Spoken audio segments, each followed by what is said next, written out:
In December of 1966, the world mourned the death of Walt Disney, the man whose imagination reshaped global entertainment. Newspapers focused on his films, his characters, and the theme parks that carried his name. But far from the headlines, behind tall hedges in one of Los Angeles' most exclusive neighborhoods, another story quietly continued.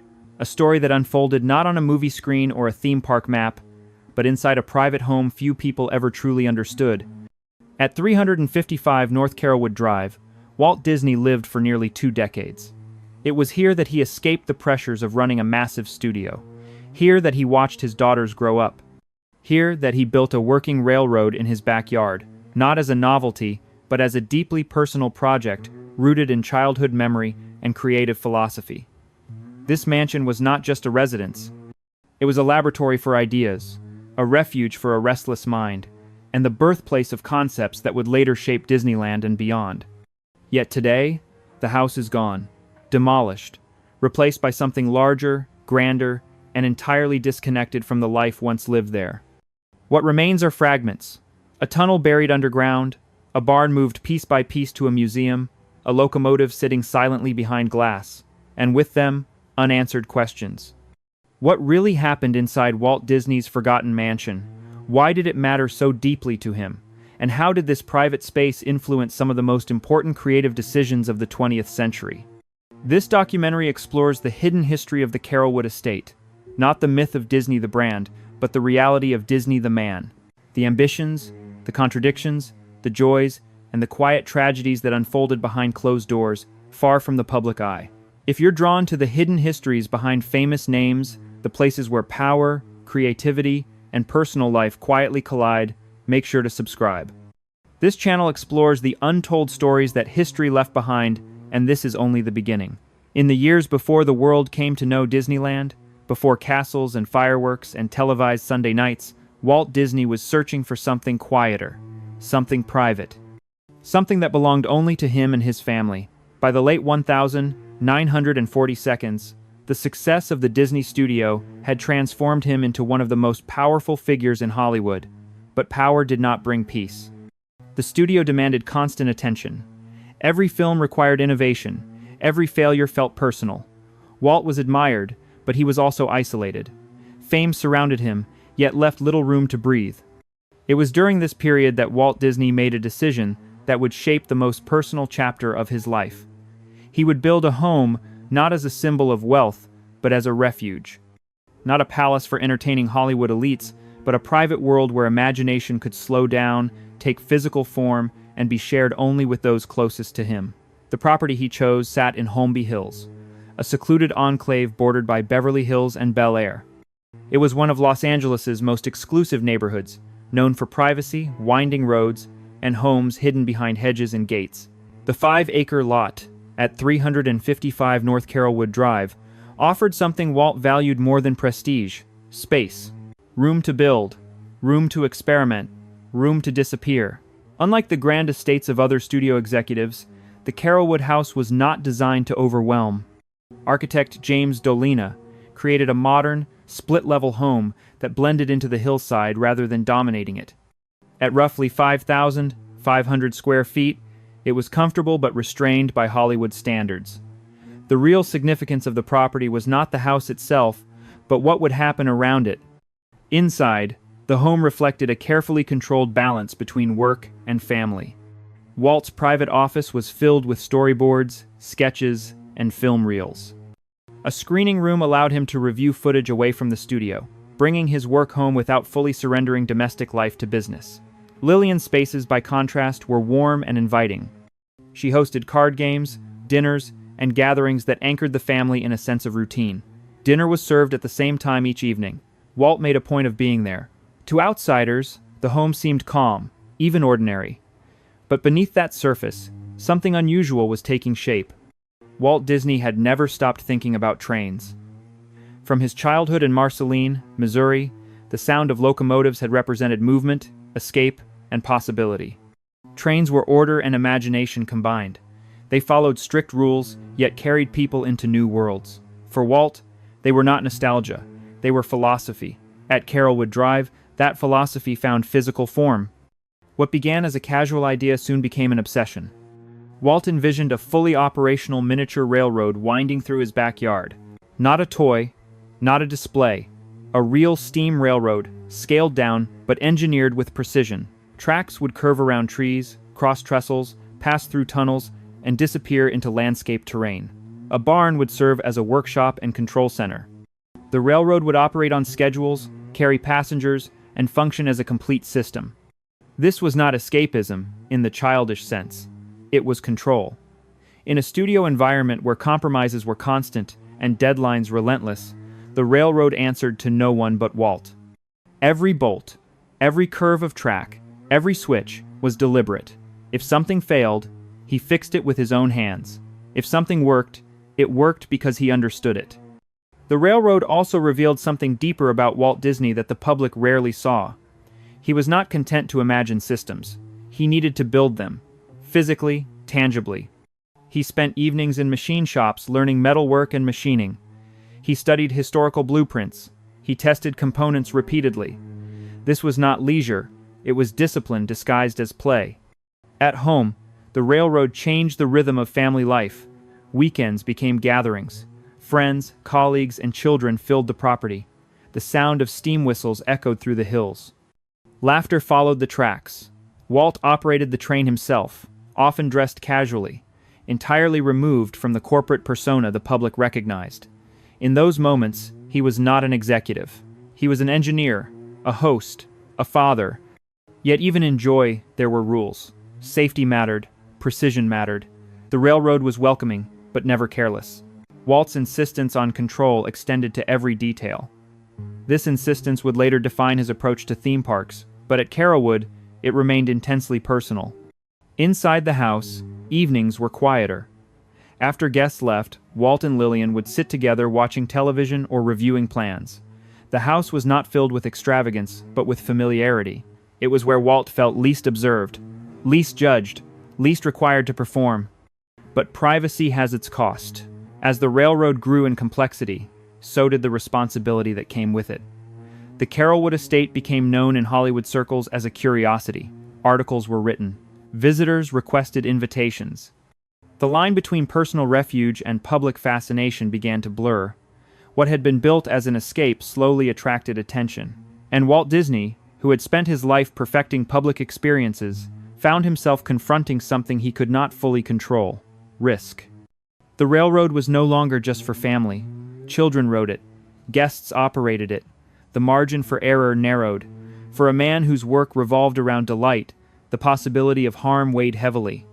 This tension between joy and responsibility defined the Carolwood years. The house was a place of peace, but also of quiet pressure. Walt had created something pure, but purity is fragile. It demands vigilance. Inside the walls of the Carolwood home, decisions were made that would ripple outward into history, not loudly, not dramatically, but through reflection, frustration, and refinement. The railroad did not remain a backyard project. It became a prototype, a testing ground for ideas about movement, storytelling, and immersion. Without Carolwood, Disneyland would not exist as it does today. But Carolwood itself was never meant to last forever. What happened inside Walt Disney's forgotten mansion was not scandal. It was something more revealing. It was the collision of imagination and reality, of private dreams and public consequence, of a man trying, briefly, to build a world small enough to hold in his hands before realizing it needed to be shared with millions. And that realization would change everything. As the Carolwood estate settled into daily life, the railroad became more than a feature of the property. It became the organizing force around which Walt Disney's private world revolved. Mornings were still dominated by studio work, meetings, and production pressures, but evenings increasingly belonged to the backyard. Walt would return home, eat dinner with Lillian at precisely the same time each night, and then drift toward the barn as the sun lowered over Holmby Hills. What awaited him there was not rest, but focus of a different kind. The red barn at Carolwood was modeled directly after the barn from Walt's childhood farm in Marceline, Missouri. This was not coincidence. Marceline represented safety, simplicity, and moral clarity in Walt's memory. By recreating that structure, he was not indulging nostalgia.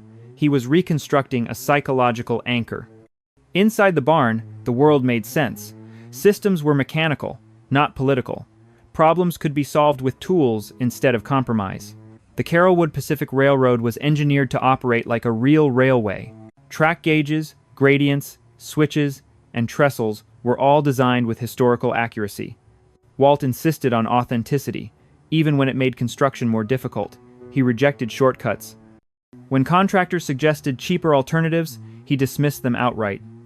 The railroad had to feel real because, to Walt, reality was what made magic convincing. This insistence on realism extended to how the railroad was run. Walt enforced rules. Speed limits were observed. Procedures were followed. Visitors who rode the train were expected to respect it, not treat it like a toy. This was not about control for its own sake. It was about responsibility. Walt believed that fantasy only worked when it was built on trust. The audience trusted the creator to protect them, even as they were transported somewhere else.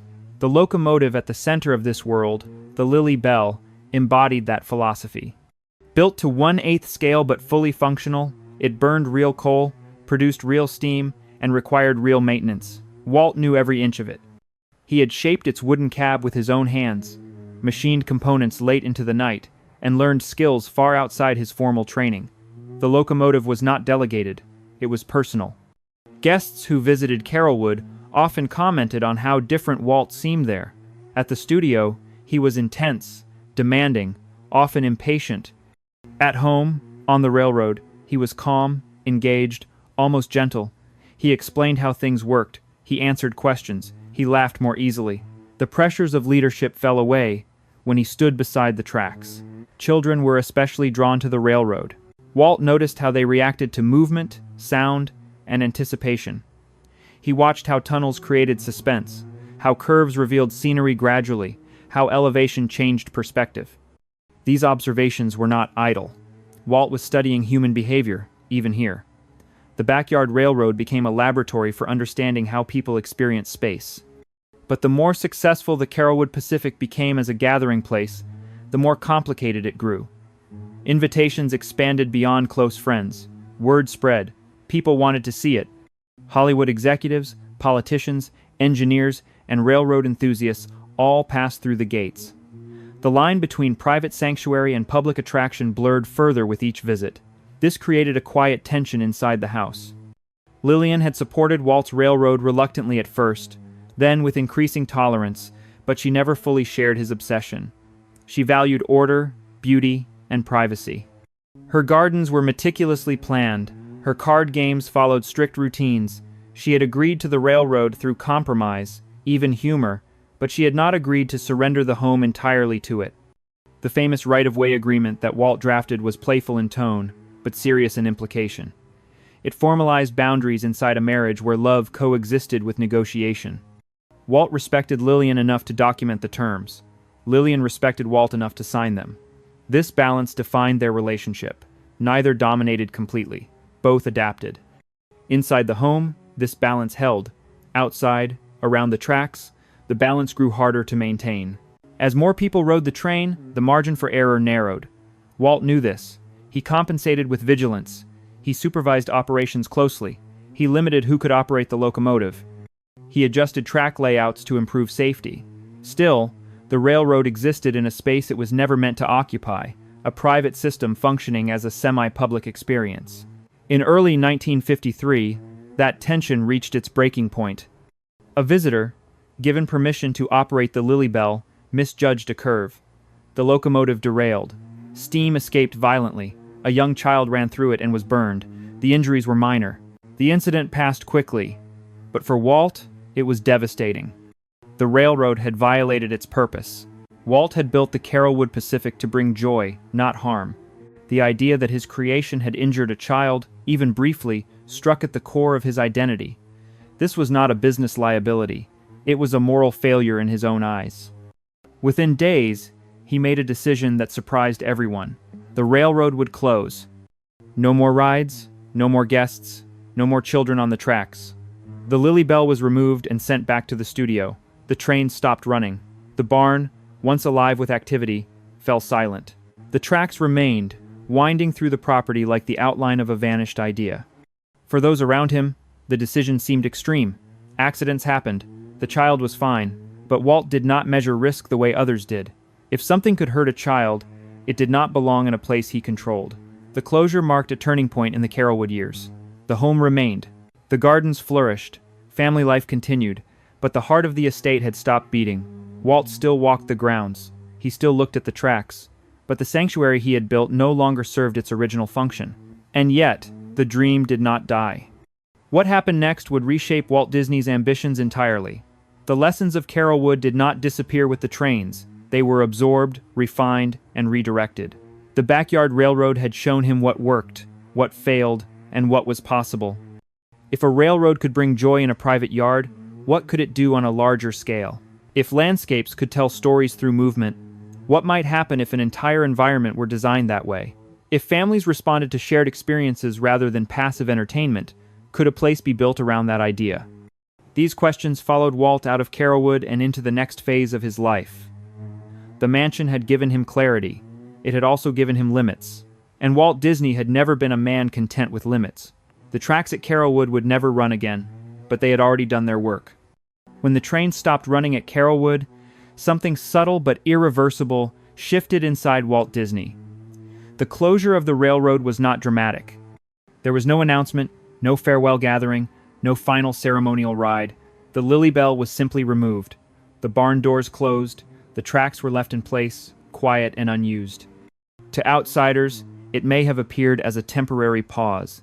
To Walt, it marked the end of a chapter he knew he could never fully reopen. Yet the silence of the railroad did not bring peace. It created space.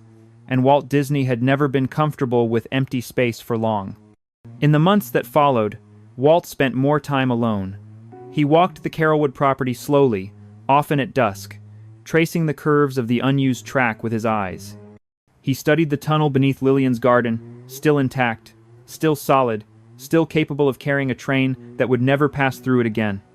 The structure remained as a physical reminder of something important. The railroad itself had failed as a private experience, but the idea behind it had not failed at all. What Carolwood had given Walt was not a toy. It was proof. Proof that people responded to environments designed with intention. Proof that motion could be storytelling. Proof that transitions mattered as much as destinations. Proof that families wanted to share experiences, not be separated into age groups or spectator roles.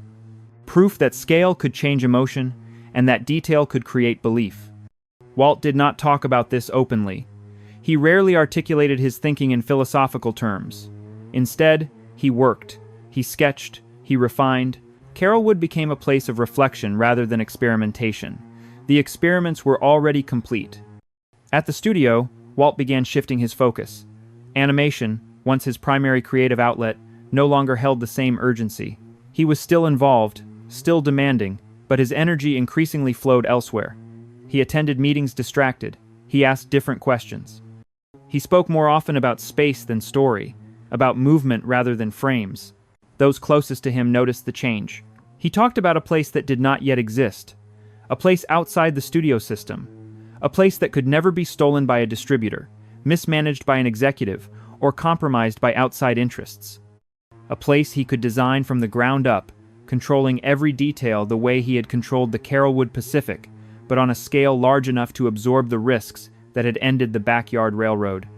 The idea of a family park was not new. Walt had been talking about it for years. But Carolwood transformed the idea from vague aspiration into technical reality. He now understood what such a place would require. Not rides dropped into open land, but a complete system. Circulation, sightlines, boundaries, transitions, maintenance, operations, safety, all the invisible elements that made joy possible. At Carolwood, he had learned these lessons through trial, error, and personal responsibility. At scale, those lessons would become doctrine. The house itself reflected this shift. Walt spent less time in the barn, more time in his home office. Storyboards for films shared space with maps and diagrams. Train layouts evolved into park plans. The language of railroads, loops, stations, terminals began appearing in discussions unrelated to trains at all. Lillian observed these changes quietly. She had always understood that Walt moved through phases, but this one felt different. The railroad had been tangible. The new ideas were vast and undefined. She worried about exhaustion. She worried about risk. She worried about how much of himself Walt was pouring into a dream that had no guarantee of success. Yet she also recognized the pattern. When Walt became consumed by an idea, resistance only hardened his resolve. What mattered was balance. She maintained the routines of the house. Dinner remained sacred. The home remained orderly. Carolwood, even without the trains, stayed a refuge. It was this stability that allowed Walt to push further. By the early 1950 seconds, the idea had crystallized. Walt wanted to build a park, not an amusement park in the traditional sense, but something fundamentally different. A place clean enough for parents to trust, structured enough to manage crowds, imaginative enough to feel endless. A place where movement itself created narrative. Trains would be central. This was non-negotiable. Walt had learned at Carolwood that trains did more than transport people. They oriented them, they calmed them, they framed their experience. A train could mark the transition from ordinary life into a designed world. It could serve as both boundary and invitation. At Carolwood, the railroad had defined the edges of the property. At the park, it would define the edge of the fantasy. The transition from private dream to public ambition was not smooth. Walt faced skepticism from every direction. Bankers questioned the financial risk. Studio executives worried about distraction. City planners doubted feasibility. Amusement park operators dismissed the concept as naive. Walt listened, then ignored most of it. Carolwood had taught him something else. Systems either work or they don't. Opinions were secondary. The railroad had worked until it didn't, and when it didn't, he had shut it down without hesitation. That same decisiveness now guided him forward. He assembled a small team, many drawn from the studio, others from engineering and construction backgrounds. They worked quietly at first, refining ideas away from public scrutiny. Walt insisted on secrecy. The project needed protection in its infancy, just as the railroad had once needed protection in his backyard. Back at Carolwood, the physical reminders of the railroad remained unchanged. The tracks stayed until 1964. The tunnel stayed even longer. Walt could not bring himself to erase them. They were not failures. They were foundations. Family life continued within this context of transition. Diane and Sharon were growing older, their childhood routines giving way to independence. The house grew quieter. Walt felt the passage of time more acutely. The park became, in some ways, a response to that awareness. If childhood was fleeting, perhaps it could be preserved in space, if not in time. The Carolwood house bore witness to these reflections. It was where Walt reviewed early Disneyland plans late at night, where he weighed costs against ideals, where he struggled with doubt he rarely expressed elsewhere. In public, he was confident. At home, he was careful. When Disneyland finally moved from concept to construction, the influence of Carolwood became unmistakable. The railroad encircling the park mirrored the Carolwood Pacific in function, if not scale. Tunnels were designed to control anticipation. Curves were calculated to reveal scenes gradually. Stations were positioned to orient guests emotionally as well as physically. Nothing was accidental. When Disneyland opened, the public saw magic. Walt saw engineering validated. The Carolwood mansion remained his anchor throughout this period. Even as Disneyland consumed his days, he returned home each night. He walked the grounds. He ate with Lillian. He rested in the same rooms where the railroad had once dominated his attention. The house grounded him, reminding him of why the park existed at all. It was never about crowds or profit. It was about families, about shared experience, about control, exercised in service of joy. As the years passed, the house absorbed the weight of success and strain alike. Triumphs were celebrated quietly. Failures were processed privately. Walt rarely brought studio conflicts home, but the toll was visible. He aged. His health declined. His ambitions grew even larger. Carolwood became a place of retreat rather than creation. The experiments had moved elsewhere, but the lessons stayed. By the time Walt turned his attention to projects beyond Disneyland Television, expansion, and eventually the vision that would become Epcot, the Carolwood years were already receding into memory. The mansion no longer held the same creative urgency, but it remained emotionally central. It was where Walt felt most himself. The forgotten mansion was never forgotten by the man who lived there. It shaped how he thought, how he worked, and how he imagined the future. It was where he learned that joy required structure, that imagination needed discipline, and that dreams carried responsibility. Inside its walls, Walt Disney confronted the limits of private fantasy and discovered the necessity of public vision. What happened inside Walt Disney's forgotten mansion was not hidden scandal or secret tragedy. It was something quieter and more profound. It was the transformation of a dreamer into a systems builder, a man who learned, in his own backyard, how to design worlds. And those worlds would soon belong to everyone. As the years moved forward, the house on Carolwood Drive became quieter, but its significance deepened. The noise of steam whistles and weekend gatherings had faded, replaced by routines that reflected a different stage of life. Walt Disney was no longer experimenting in his backyard. He was executing ideas on a global scale. And yet, the Carolwood home remained the place where those ideas were processed, questioned, and refined away from public view. By the mid-1950 seconds, Disneyland had opened and immediately consumed Walt's attention. The park demanded constant oversight. Mechanical failures, crowd control issues, and creative refinements pulled him back repeatedly, often before dawn. But no matter how long the days ran, Walt returned to Carolwood each night. The drive home was short, but symbolically important. It marked the boundary between the public world he had created and the private life he guarded carefully.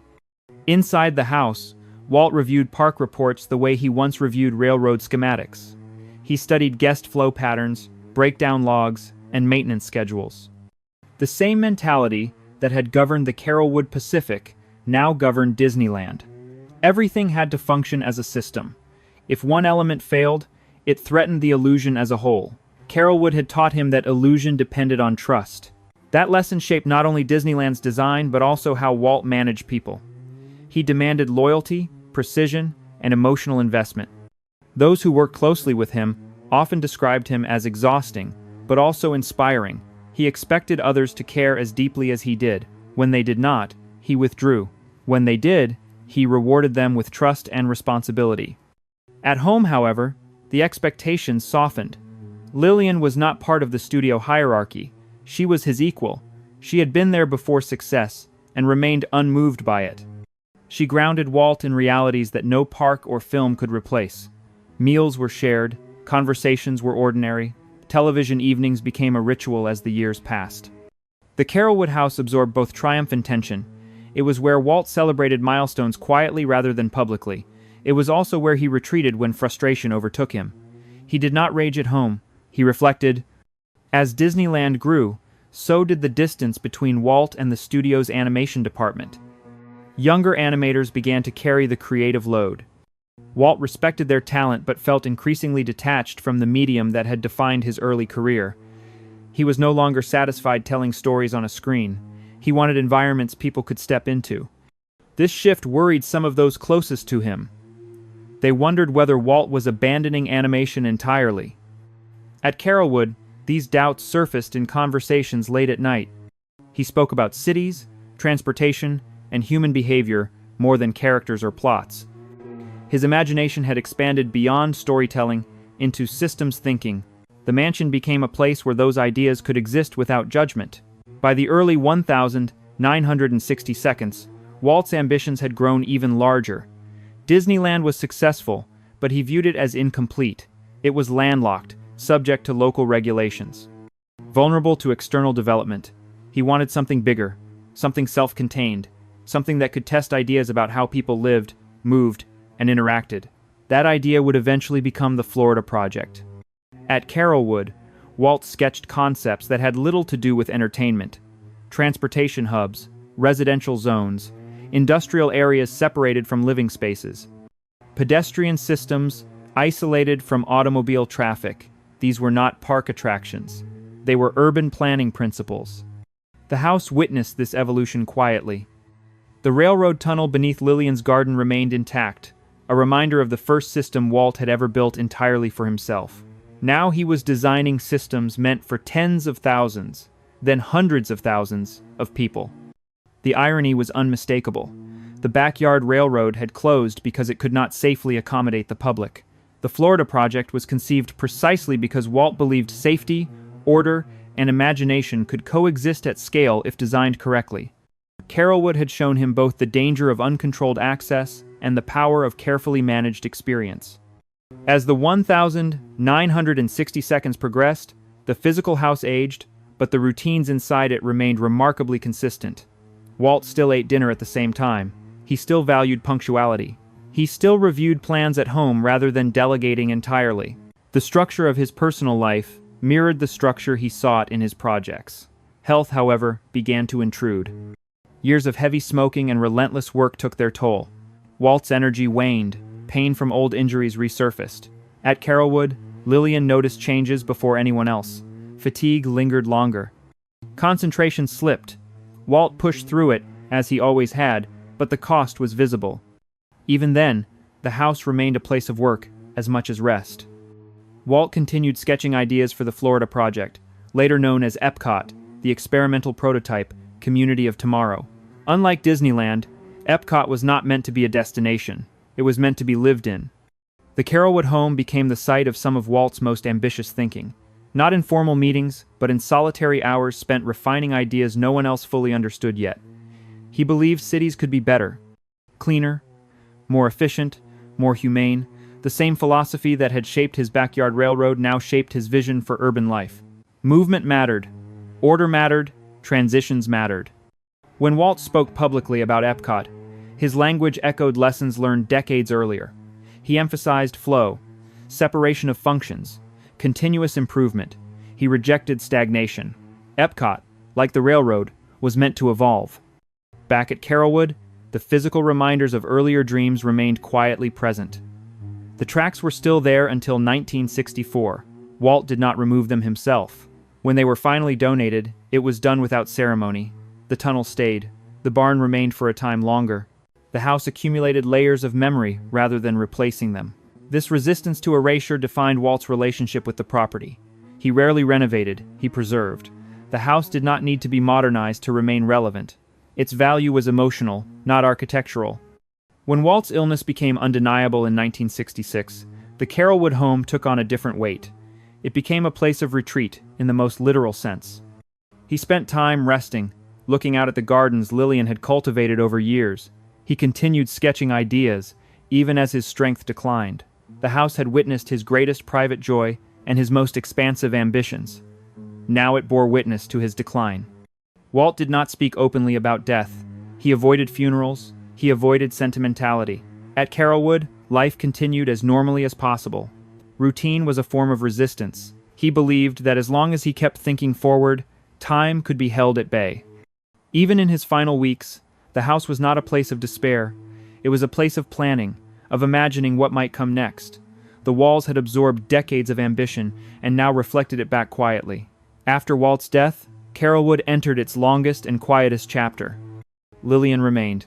The house did not change. Furniture stayed where it had always been. Gardens were maintained. Routines continued. She lived not in a monument, but in a home. The absence was profound, but the environment remained familiar. That familiarity mattered. For more than 3 decades, Carolwood existed largely unchanged. While the company bearing Walt's name expanded into a global empire, the house remained private, insulated from branding or spectacle. It was not open to tours. It was not preserved as a shrine. It was simply lived in. This choice reflected something essential about the Disney family. Walt had never intended Carolwood to be public. It was never designed for legacy. It was designed for living. When Lillian eventually passed away, the fate of the house changed quickly. New owners evaluated it not for memory, but for utility.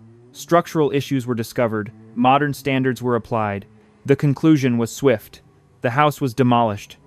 What replaced it was larger, more luxurious, and entirely disconnected from the life that had once unfolded there. The physical structure of Carolwood disappeared, but its influence did not. Pieces were saved. The tunnel remained buried. The barn was rescued and reassembled elsewhere. The Lily Bell found a home in a museum. The mansion itself became forgotten not because it lacked importance, but because it had already done its work. What happened inside Walt Disney's forgotten mansion was the formation of a philosophy, a belief that environments shape behavior. That imagination requires structure, that joy is not accidental. It must be engineered, protected, and sustained. The house was never meant to be permanent. It was meant to be functional. And in that sense, Carolwood succeeded completely. The worlds Walt Disney built afterward carried its DNA. The railroads, the pathways, the transitions between ordinary and extraordinary. All of it traced back to a quiet home in the hills of Los Angeles, where a man tested his ideas not on audiences, but on himself. That is what made Carolwood different from every other mansion of its era. It was not a symbol of arrival, it was a workshop for the future. By the time the Carolwood estate passed out of the Disney family's hands, its purpose had already been fulfilled. The mansion was never designed to endure as a monument. It existed to serve a man in motion, a mind constantly searching for better systems, cleaner solutions, and environments that could shape behavior without drawing attention to themselves. Once Walt Disney was gone, and once Lillian no longer occupied the space, the house lost the one thing that had given it meaning: intention. This is why Carolwood faded so quietly. Unlike historic homes preserved for architectural significance, or celebrity estates turned into museums, Carolwood was deeply personal and functionally modest. It had no grand ballroom meant to impress, no sweeping facade meant to dominate its surroundings. It was a working home, a private laboratory, and when its work was done, there was no clear reason for it to remain. The demolition of the house in 2001 shocked some Disney historians, but it followed a familiar pattern. Hollywood has never been kind to structures whose value lies in memory rather than spectacle. New ownership brought new priorities. Structural issues were cited. Modern expectations took precedence. The logic of replacement won. And yet, the disappearance of the house sharpened interest in what had happened inside it. Because Carolwood was not important for what it looked like. It was important for what it produced. Inside those walls, Walt Disney refined an approach to creativity that differed sharply from his contemporaries. Other studio heads focused on output, more films, higher profits, faster schedules. Walt focused on systems. He believed creativity thrived within constraints, not in chaos. Carolwood allowed him to explore this belief without interference. The railroad was not simply a passion project. It was a controlled environment where Walt could test ideas about anticipation, pacing, safety, and immersion. He observed how people reacted without knowing they were being observed. He learned what delighted them, what confused them, what frightened them, and what made them trust. These observations shaped everything that followed. At Disneyland, the lessons of Carolwood were everywhere. The park's railroad did not exist merely to transport guests. It framed the experience. It marked the boundary between the ordinary world and the designed one. Guests boarded the train not just physically, but psychologically. The ride prepared them for what came next. This idea originated in a backyard. The same principle applied to Main Street, USA, which functioned much like the approach to the Carolwood house itself. Visitors entered gradually, moving from public space into something more intimate. Sightlines narrowed, scale adjusted. Familiar details grounded the unfamiliar. The transition mattered. Walt had learned that transitions were where trust was built. The Carolwood years also clarified something else. Private joy could not always remain private. The railroad failed not because it lacked imagination, but because it existed in the wrong context. It asked a private space to behave like a public one. Walt recognized this mismatch immediately when an accident occurred, and he acted decisively. This decisiveness defined his later career. He was willing to abandon ideas that did not scale safely. He was willing to start over rather than compromise core principles. This willingness was rare in an industry driven by sunk costs and public perception. Carolwood had taught him that shutting something down was not failure if it protected the larger vision. The mansion also shaped Walt's understanding of collaboration. At Carolwood, he worked alone more often than not. He learned the limits of solitary control. When Disneyland expanded, he built teams capable of carrying his ideas forward. He created structures that allowed imagination to be shared without becoming diluted. This balance between control and collaboration became one of his defining strengths. After Walt's death, the company struggled to replicate this balance. Without his guiding presence, systems remained, but the instinct behind them weakened. This is why the Disney organization periodically returned to Walt's writings, recordings, and design philosophies during moments of creative uncertainty. They were attempting to rediscover what Carolwood had given him naturally. Lillian's long residence in the house preserved that atmosphere, but she did so quietly. She did not commercialize it. She did not open it to the public. She protected it by keeping it ordinary. This choice delayed its disappearance but did not prevent it. When the house was finally demolished, what remained were fragments, a tunnel buried beneath landscaping, a barn moved piece by piece to a new location, a locomotive restored and placed behind glass. These remnants became symbols, not substitutes. They pointed back to something that could no longer be reconstructed. Because Carolwood was not a set of objects, it was a process. It was the place where Walt Disney reconciled childhood memory with adult responsibility, where nostalgia was filtered through engineering, where imagination was disciplined rather than indulged, where family life coexisted with relentless ambition. Inside that mansion, Walt confronted the limits of what one person could control. He learned when to hold on and when to let go. He learned that joy carried risk, and that risk demanded structure. These lessons followed him into every major decision he made afterward. The Florida Project, in particular, cannot be understood without Carolwood. Walt's insistence on owning vast amounts of land, on controlling infrastructure, on separating transportation systems, all reflected his backyard experience. He wanted to eliminate variables he could not manage. He wanted to protect the guest experience from the kinds of interference that had ended the railroad. Carolwood taught him that control was not about dominance. It was about care. When Walt spoke about Epcot, he described it not as a park, but as a living system, one that would never be finished, one that would adapt continuously. This idea echoed the railroad's maintenance cycle. Tracks required constant attention. Engines required tuning. Nothing was ever complete. Walt believed environments should evolve, just as people did. The tragedy of Carolwood is not that the house was demolished. The tragedy is that it was always misunderstood. It was mistaken for a luxury residence rather than a working space, for a mansion rather than a workshop. Its disappearance reinforces a larger truth about Walt Disney's legacy. The most important things he built were never meant to last physically. They were meant to function, influence, and then give way to something better. The railroad gave way to Disneyland. Disneyland gave way to a global network of parks. Epcot, though altered, carried forward the idea of experimentation. Each project absorbed and replaced the one before it. Carolwood was the first iteration. When people ask what happened inside Walt Disney's forgotten mansion, they often expect secrets, scandals, hidden rooms, dark histories. What they find instead is something quieter and more revealing. They find discipline, reflection, compromise, failure accepted without bitterness, success pursued without complacency. They find a man who needed a place small enough to test ideas honestly before unleashing them on the world. The house is gone.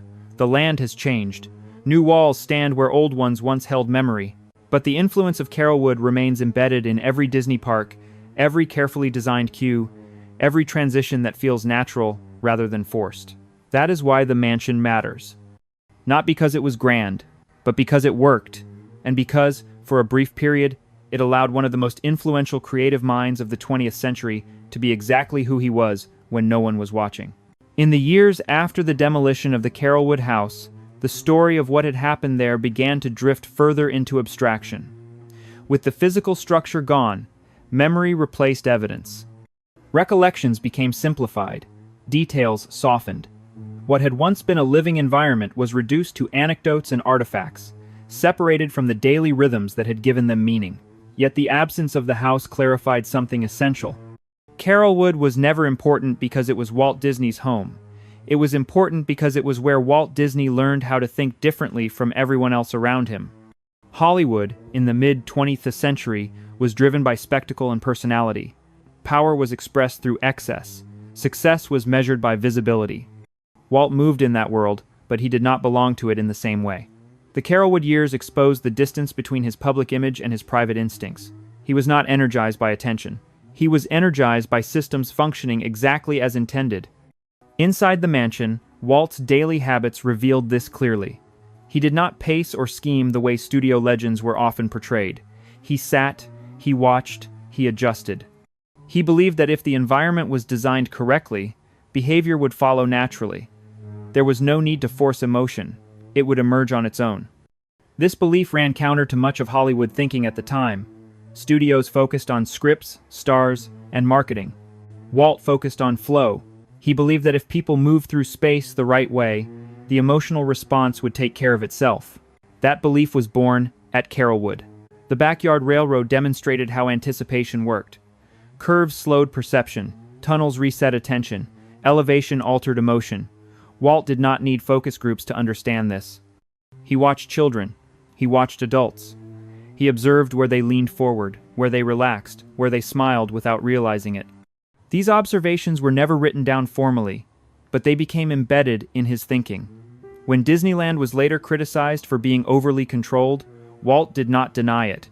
He believed control was not the enemy of joy. Neglect was. The Carolwood home also reshaped Walt's relationship with failure. The closure of the railroad could have been reframed as an unfortunate accident, a minor setback. Instead, Walt treated it as final. He did not argue with reality. He did not attempt to justify risk. He shut the system down because it had violated his core principle, the obligation to protect those who trusted him. This response reveals more about Walt Disney than decades of public interviews. He was not obsessed with success. He was obsessed with responsibility. That sense of responsibility permeated the Carolwood household. Family routines were protected, work did not override dinner, public acclaim did not replace private presence. Lillian enforced these boundaries not through argument, but through consistency. The house functioned because the marriage functioned. This partnership shaped Walt's decision-making more than is often acknowledged. Lillian was not a passive observer of his ambitions. She was a stabilizing force who understood when to accommodate and when to resist. The right-of-way agreement was playful, but it reflected real negotiation. Carolwood was not Walt's domain alone, it was shared space. That dynamic informed how Walt approached later collaborations. He valued loyalty, but he also valued honest resistance. He trusted people who challenged him respectfully. He distrusted those who simply agreed. Carolwood taught him that compromise did not weaken vision, it clarified it. As the company expanded after Walt's death, this balance proved difficult to maintain. Systems remained, but the instincts behind them diluted over time. Decisions were made by committees rather than conviction. Risk aversion replaced principled control. In those moments, executives would often return to Walt's recorded speeches and writings, searching for guidance. What they were really searching for was Carolwood. Not the house itself, but the mindset it had produced.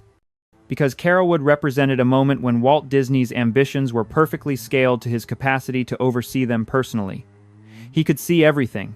He could feel the consequences of every decision. There was no buffer between idea and outcome. Once Disneyland opened, that direct feedback loop disappeared. Success insulated him. Systems grew too large to be grasped fully by one person. The intimacy of Carolwood could never be replicated. This is why the mansion mattered so deeply to him, even after the railroad closed. It was the last place where his imagination and responsibility existed in the same physical space. When people speculate about secrets hidden inside Walt Disney's forgotten mansion, they often miss this entirely. They imagine hidden rooms, coded messages, unfinished projects. The truth is far more revealing and far less sensational. The secret of Carolwood was discipline. It was restraint.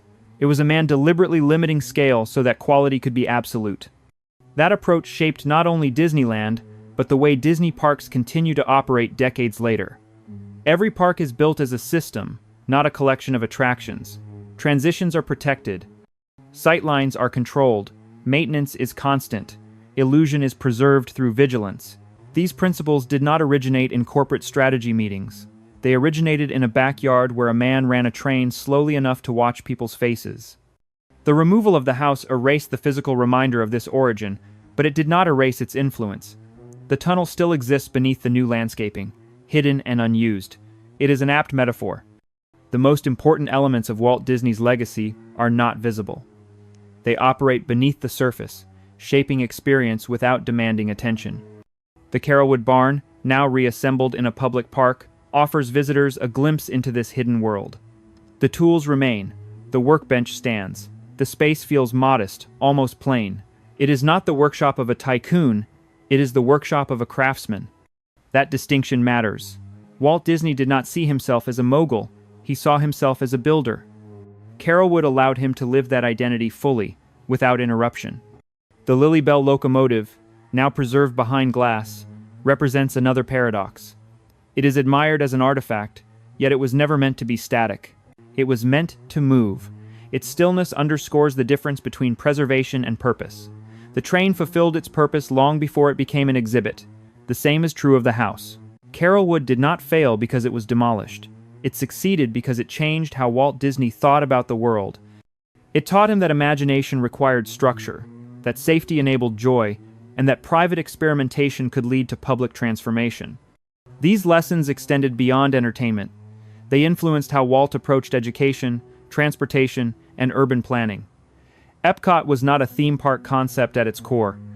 It was an attempt to apply Carolwood's principles to real life.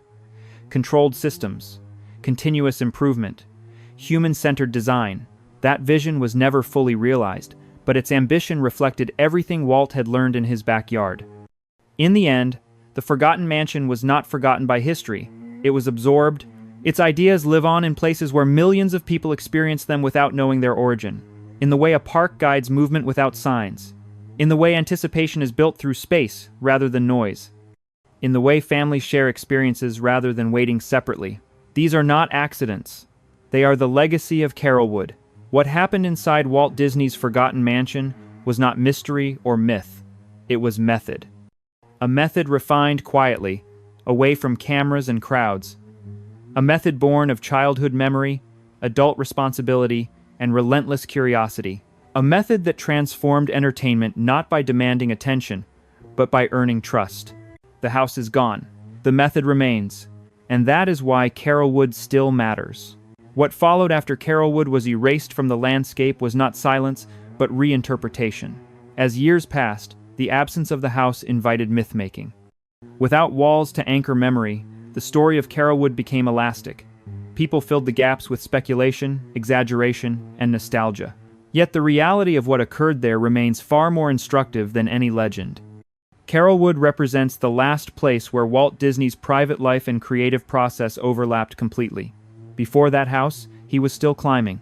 After it, he was managing scale. Only at Carolwood did he operate without buffers. No committees, no shareholders, no layers of approval.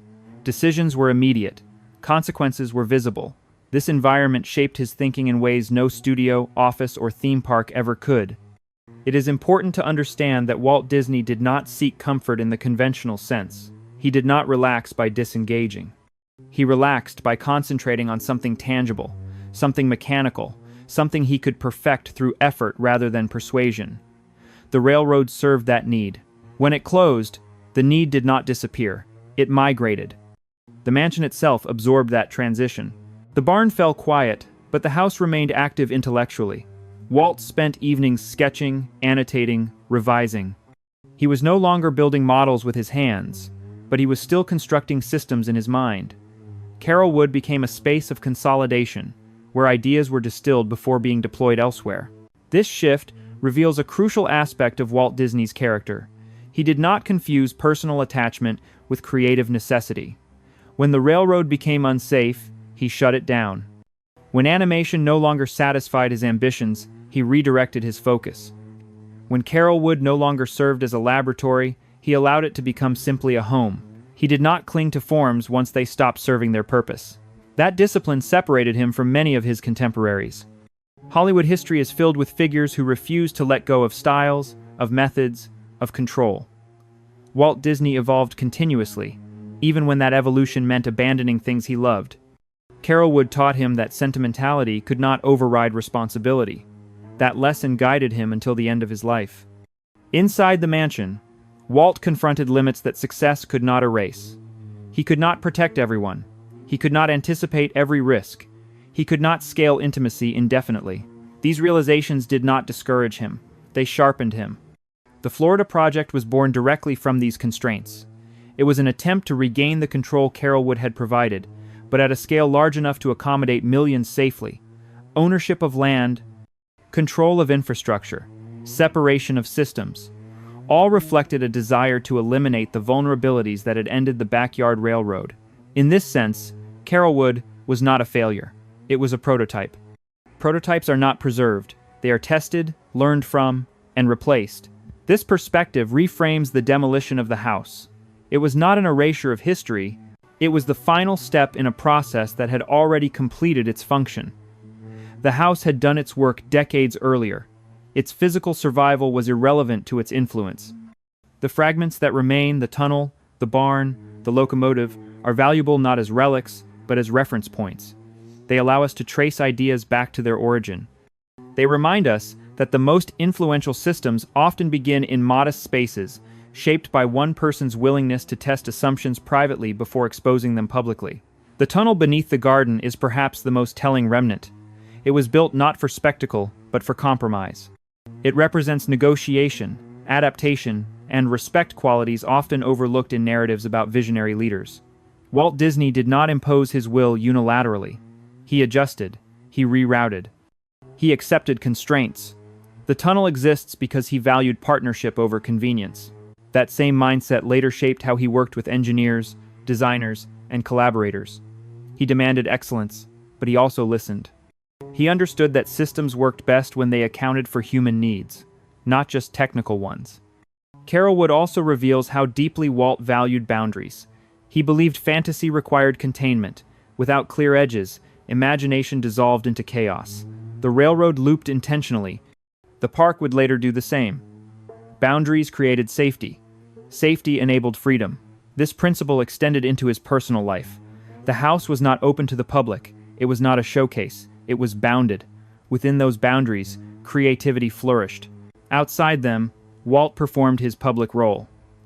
Carolwood allowed him to separate the two without contradiction. After his death, the inability to maintain that separation contributed to the mythologizing of his life. Without access to the private Walt, the public filled in the gaps with fantasy. Rumors of secret plans, hidden chambers, and preserved bodies emerged, not because they were plausible, but because people could not accept the ordinariness of his humanity. Carolwood contradicts those myths decisively.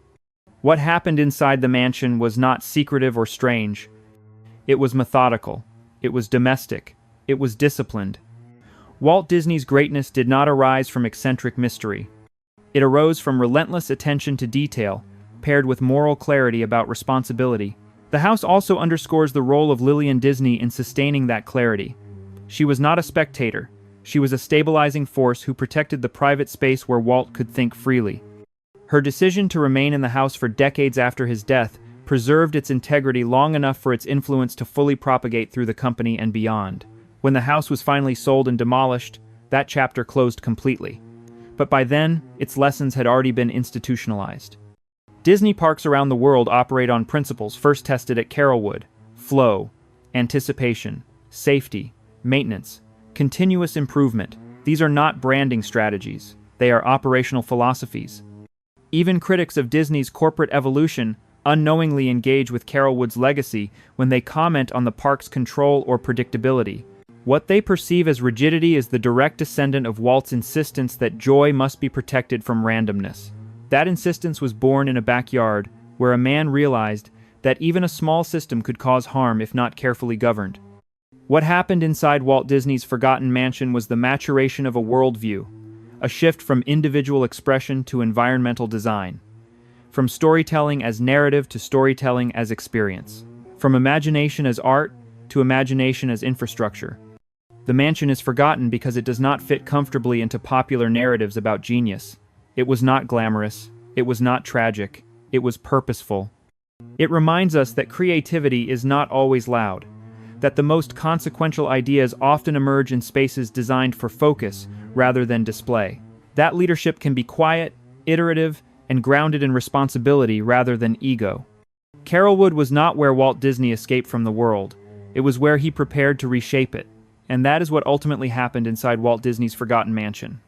As the memory of Carolwood continued to fade from the physical landscape, its influence became increasingly abstract, woven into practices and philosophies rather than places. This is often how the most formative environments disappear, not through destruction alone, but through absorption. Carolwood did not survive because it did not need to. Its ideas migrated. What distinguished Carolwood from every other residence associated with Hollywood power was that it was never optimized for display. There were no sweeping gestures meant to impress. Every meaningful element existed to be used. The house functioned less like a symbol and more like an interface between imagination and reality, between private intention and public consequence. Walt Disney's daily behavior inside the mansion reflected this utilitarian mindset. He did not treat time as something to be filled. He treated it as something to be structured. Meals, work, leisure, and rest followed patterns. These routines were not rigid out of habit, but deliberate. Structure allowed his mind to wander productively. Without it, ideas scattered. This is why the railroad mattered so deeply. It imposed order on imagination. Tracks constrained movement. Timetables imposed discipline. Safety demanded vigilance. Creativity, for Walt, thrived within these limits. Carolwood gave him a controlled environment where failure carried real consequences but manageable scope. Once that environment was gone, the lessons remained. In later years, when Walt spoke about innovation, he emphasized practicality as much as inspiration. He dismissed novelty without function. He distrusted spectacle that did not serve purpose. These positions often placed him at odds with both artists and executives, but they were consistent with what he had learned at home. Carolwood had taught him that delight was fragile. It required protection. This protection extended to the people around him. Walt could be demanding, but he was also deeply uncomfortable with careless risk. The railroad accident had confirmed something he already believed instinctively. When people trust you with their safety, you owe them absolute diligence. This belief shaped everything from ride design to crowd control to maintenance protocols. It also shaped how he viewed leadership.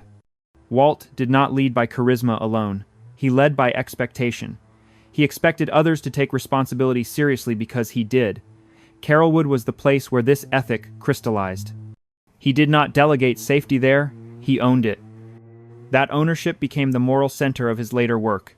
After his death, this ethic became harder to sustain. Systems persisted, but the emotional memory of why they existed faded.